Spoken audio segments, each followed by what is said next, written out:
লন্ডনের হিথ্রো বিমানবন্দরে যখন নেতাকর্মীদের বিদায় জানাতে ব্যস্ত তারেক রহমান, তখন এক কোণে নিঃশব্দে দাঁড়িয়ে আছেন জোবাইদা রহমান। কারণ প্রিয় স্বামী থেকে এখনও বিদায় নিতে পারেনি। জোবাইদা নিজেও জানতেন তারেক রহমান এখন একজন রাজনৈতিক ব্যক্তিত্ব, কেবল স্বামী নন। তবুও বারবার উকি দিয়ে তাকাচ্ছিলেন, একবার যদি চোখ মেলে চেয়ে থাকেন তারেক। কিন্তু ব্যস্ততা আর কোলাহল সেই চোখের দেখা হচ্ছিল না। ঠিক তখনই দৃশ্যপটে আসেন জায়মা রহমান, তারেক জোবাইদার কন্যা। সে বুঝতে পারে মায়ের অপেক্ষা, অনুভব করে না বলা ভালোবাসার আকুতি। সে এগিয়ে গিয়ে বাবাকে ডাকে, বাবা, মা এখনো তোমার কাছ থেকে বিদায়টা নেয়নি। তারেক রহমান থেমে গেলেন। তার চোখও তখন খুঁজে পেল সেই নিঃশব্দ প্রহরীর মুখ। আর তখনই ঘটে সেই নরম অথচ অবিস্মরণীয় মুহূর্ত। হাসি মাখা মুখে এগিয়ে এলেন জোবাইদা। শুরুতে একটা হালকা আলিঙ্গন, তারপর যেন অনুভব করলেন এই সম্পর্কের মাধুর্য প্রকাশে এটাই যথেষ্ট নয়। আরেক কদম এগিয়ে গিয়ে জড়িয়ে ধরলেন প্রিয়তমাকে।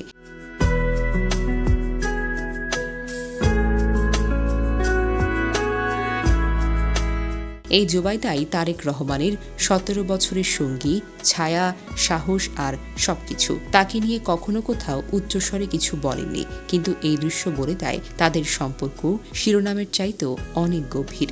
জোবাইদা রহমান একজন নির্লোভ জীবনসঙ্গী, একজন দায়িত্বশীল মা এবং একজন পরিপূর্ণ নারী, যিনি তারেক রহমানকে শুধু ভালোবেসে যাননি, তাকে সমর্থন করেছেন, পাশে থেকেছেন, নীরবে শক্তি জুগিয়েছেন।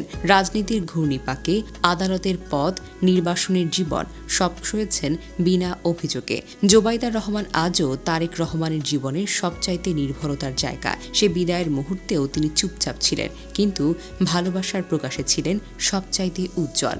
এই দৃশ্য প্রমাণ করে নেতা হোক বা সাধারণ মানুষ, স্ত্রীর অপেক্ষা, মেয়ের অনুভব আর ভালোবাসার ছায়া কখনো বদলায় না। এই ভালোবাসার গল্পই পরিবারকে করে তোলে পূর্ণ, করে তোলে অনন্য। জানা যায় ২০০৮ সাল থেকে লন্ডনে বসবাসরত তারেক রহমান, ডক্টর জোবাইদা রহমান এবং তাদের মেয়ে জায়মা রহমান অবশেষে দীর্ঘ ১৭ বছর পর দেশে ফিরছেন।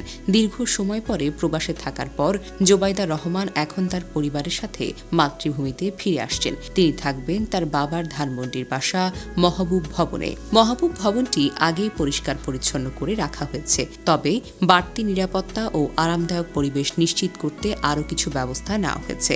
বাড়ির চারপাশে নিরাপত্তা ব্যবস্থা জোরদার করতে, বিশেষভাবে তার নিরাপত্তা নিশ্চিত করার জন্য স্থানীয় পুলিশ প্রশাসনকে চিঠি পাঠানো হয়েছে।